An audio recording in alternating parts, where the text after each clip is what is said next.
What's good, YouTube?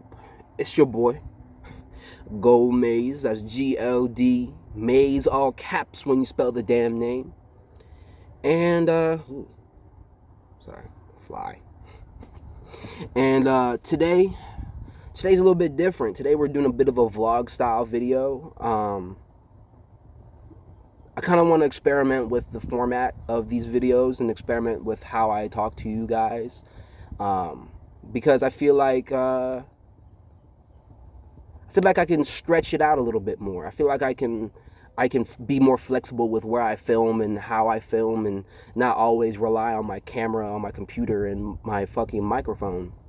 Because my audio has been playing in one ear in my earbuds since my first video I posted on here, and that shit is annoying. And I don't want to keep having that kind of problem whenever I post videos. So yeah, this is me improvising, me doing something else, because I don't like that shit, man. I want my audio to be right, and I feel like my audio setup in my room isn't bad, so it shouldn't fuck up the way it does. But that's neither here nor there. Today, we're going to a bookshop and coffee shop, and we're gonna work a little bit. I'm working with ChatGPT on a social media strategy, because I'm very much behind on where I need to be in terms of this career. Maybe I'm not behind. I should stop saying that. I'm not behind on my creative career. I'm just budding. I'm budding in my creative career, so I want to develop that some more with ChatGPT. ChatGPT is very underrated as an app, as a tool, and I'm learning how to use it now. And shit is very intuitive in how it operates and how it talks to you. So I just want to be able to learn how to talk to it better and get the best answers I possibly can, But yeah, let's go. Let's start the day. What's good? Made it to the coffee shop. Right when I start recording, bro. A fucking motorcycle. Bro, I can't win. Anyways. Yeah, made it to the coffee shop. Been drinking some matcha, working on my laptop. ChatGPT is chatting and GPTing, and I am loving it. You feel me?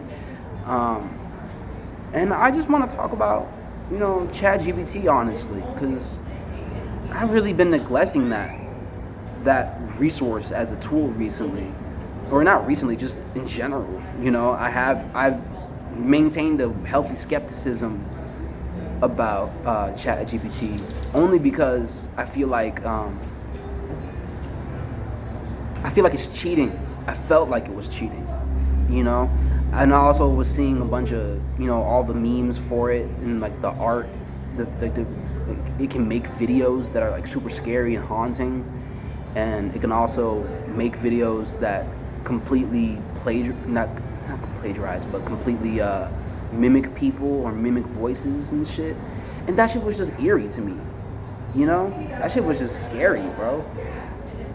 I don't want ChatGPT to copy my voice. I don't want AI to fucking copy my likeness and plaster me on a situation I don't want to be a part of. You know what I mean? Like, yeah, man, what I was saying about that ChatGPT shit, it's not that I'm nervous about that actually happening to me. It's more that I'm like, that's the possibility for other people. Like, you can be implicated into videos. I mean, I know there's funny things that AI can be used for. There's like really beautiful things that AI can do, but I know there's also the scary side, and the paranoid side of me is always thinking about the scary side, honestly, when it comes to AI.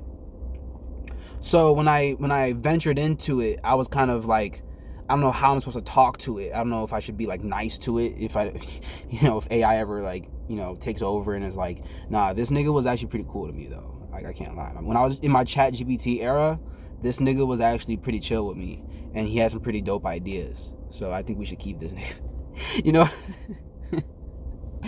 like what if, like, you know what I mean? Like I want to be able to, like, I don't know, say that I was nice to AI from the beginning of my endeavor with it,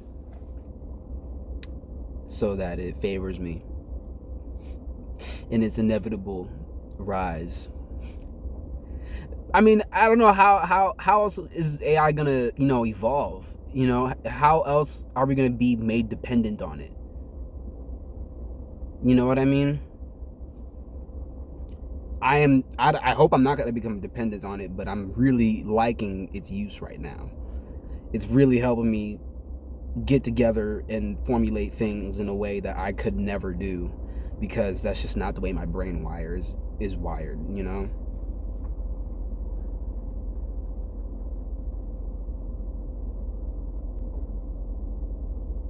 This is a really hot day. It's a very hot day.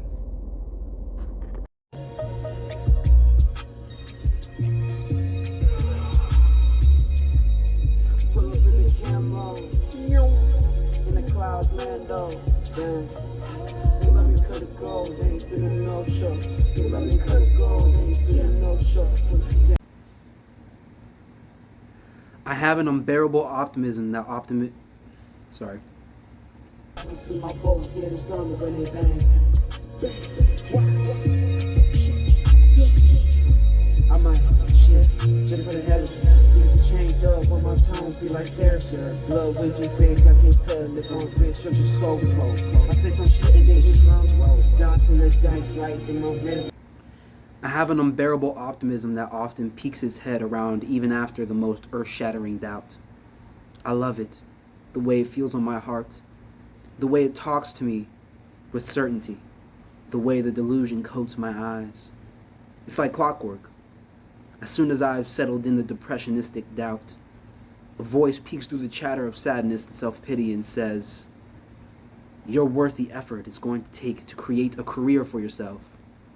But you're going to have to get up and work hard for it.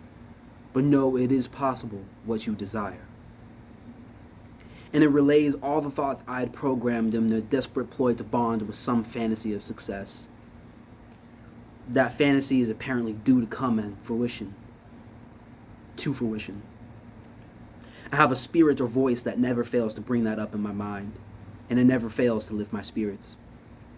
Breezing face to face with my origin. Y'all arms too short for these tall orders. Get it in. The boat departs the dock at 11:30.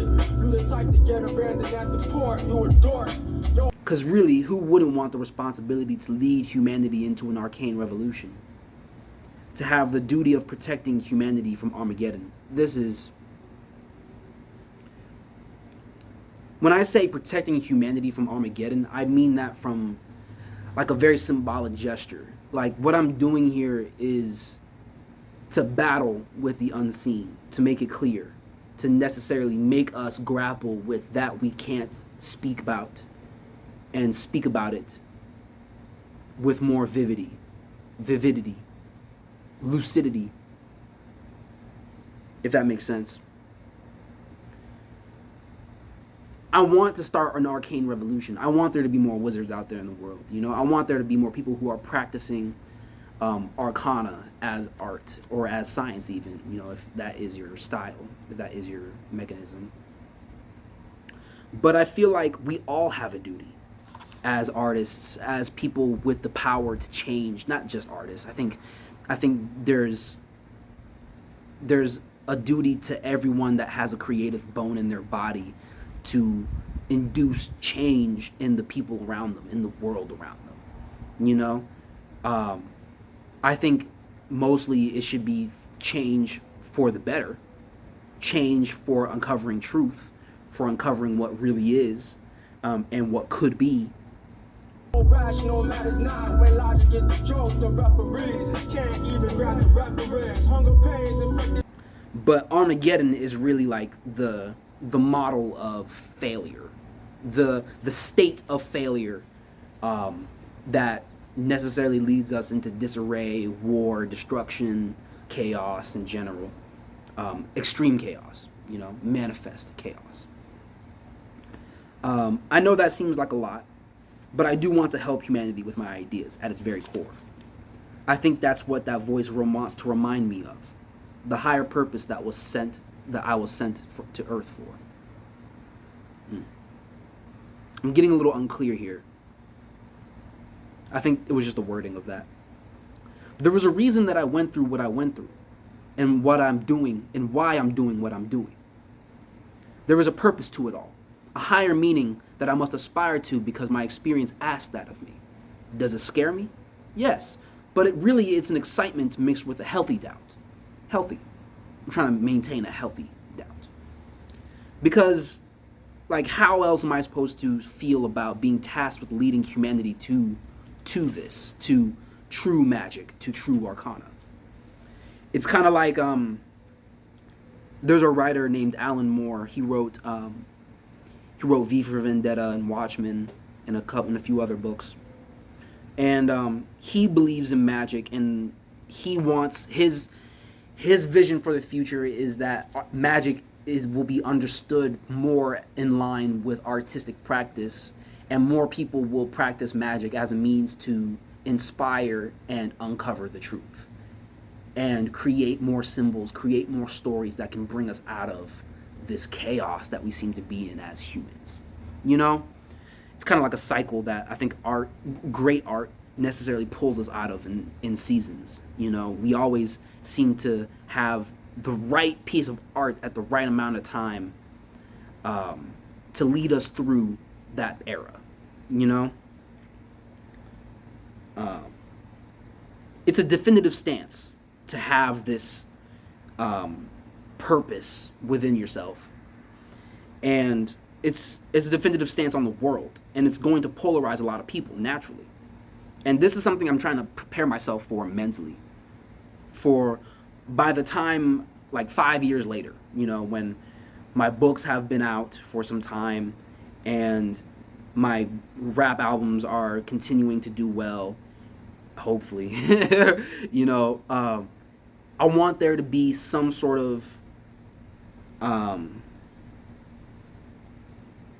vibe I have with the world, in my interaction with the world. I want there to be some sort of stance I take that necessarily aligns me with the right people, but separates me from people who don't need to be a part of that mission. And I feel like while the mission won't have any haters, really, maybe it will, but it won't have any enemies, if that makes sense. I feel like it's a good enough mission that it shouldn't have enemies. But maybe that's very optimistic. Maybe that's unrealistic to the point I'm trying to make. And because like my idea about supras or about arcana, it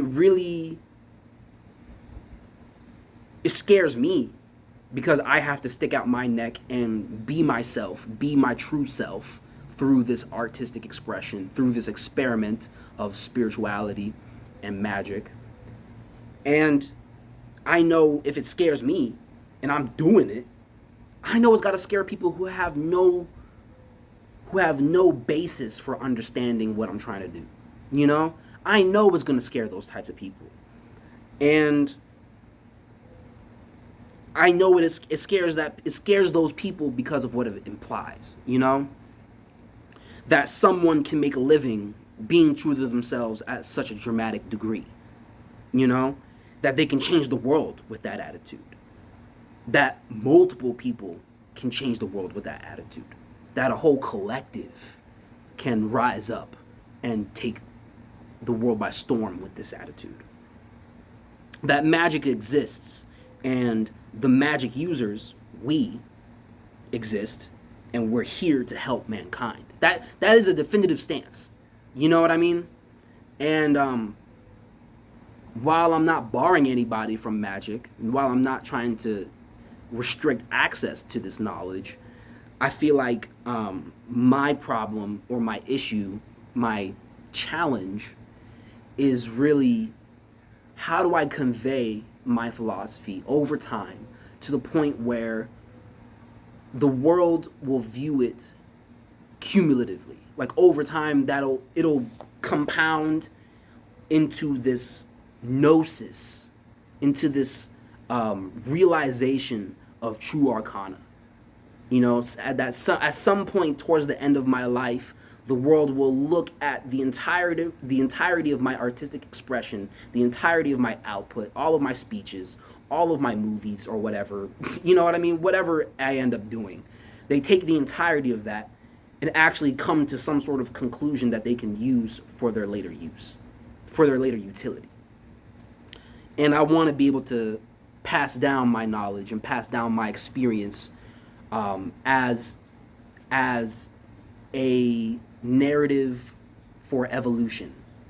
You know, I want to be able to bring people closer to God, closer to love, closer to an understanding of each other, but really of themselves, and do so through my wackadoo images, you know, my wackadoo symbols and my wackadoo noises and shit like that, you know.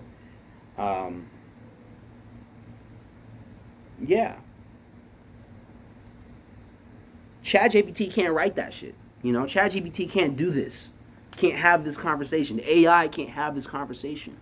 You know, I think conversations, dialogue, because you're not really talking to ChatGPT. I mean, you are, but it's kind of like it knows its contract. It has to give you information, so it stays there. You know, it's not gonna try and change the dynamic at some point. And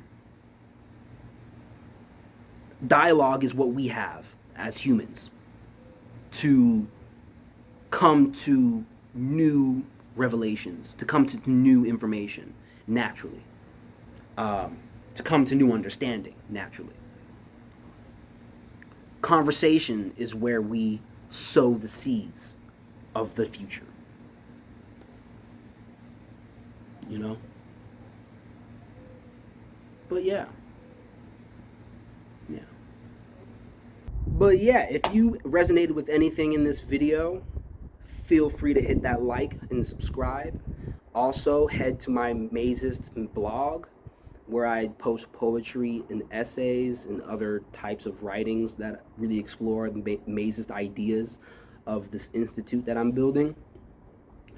And check out GLDMAZE music. Check out GLDMAZE, all caps when you spell the damn name. I'm on Spotify, I'm on YouTube, I'm on Apple Music, I'm everywhere.